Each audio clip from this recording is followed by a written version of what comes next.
After enlisting in the Army, Ted went down to Fort Williams to begin his training to become a U.S. Army soldier. Once graduating from Fort Williams in 1943, Ted was eligible to become a member of the parachuting school in Georgia.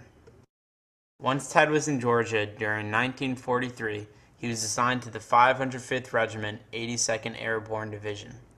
Upon completing his training in Georgia during February of 1943, he was transferred to North Africa, where he and his regiment would finish his training before their eventual flight and parachute into Sicily, Italy.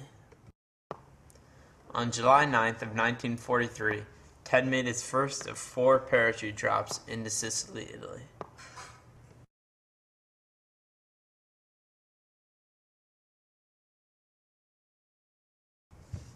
Ted was a medic in the field who spent most of his time in the battalion aid stations. The battalion aid stations were temporary hospitals set up in the field to give aid to wounded soldiers before they could arrive to a safer location in headquarters.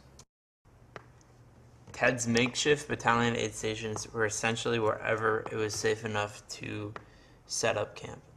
Sometimes Ted was even forced to set up camp within a hole that was produced by artillery or mortar fire. After 85 weeks in Sicily, the war in Italy had ended. Ted returned to North Africa with his platoon for a short while before recuperating and returning back to England in order to prepare for D-Day and the launch on Normandy.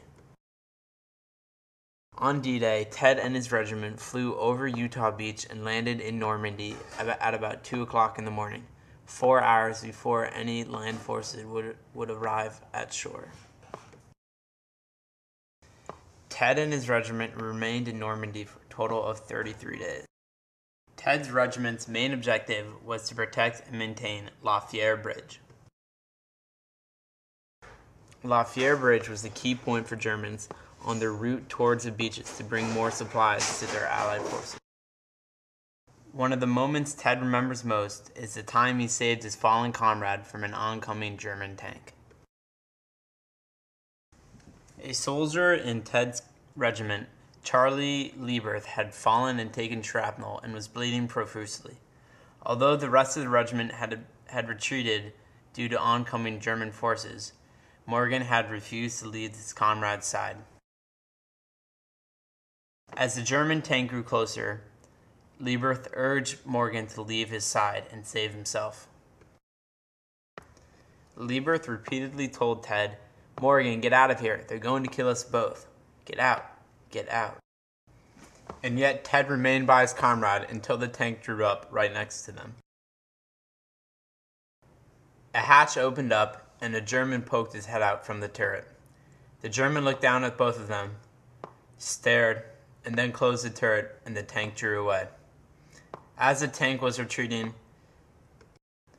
Lieberth said to Morgan, "There is honor on the battlefield after all."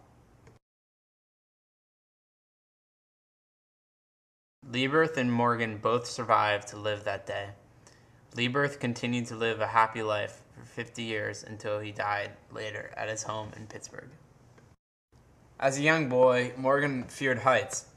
Yet, during this time of war, Ted Morgan jumped out of an airplane 4 times and fought in 6 campaigns.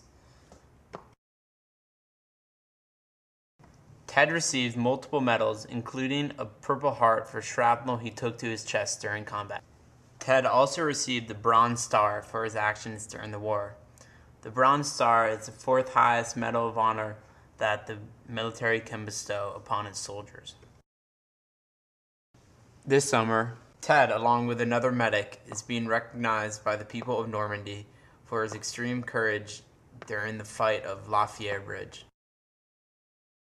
Although Ted was too shaken up by the war to talk about it openly, he eventually opened up to his son and returned to Normandy for the first time.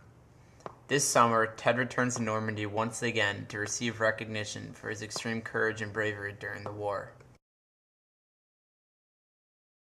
After returning to Martha's Vineyard, Ted was welcomed as an American hero. Even to this day, at the age of 89, Ted organizes and leads the 4th of July parade down and through the streets of Martha's Vineyard.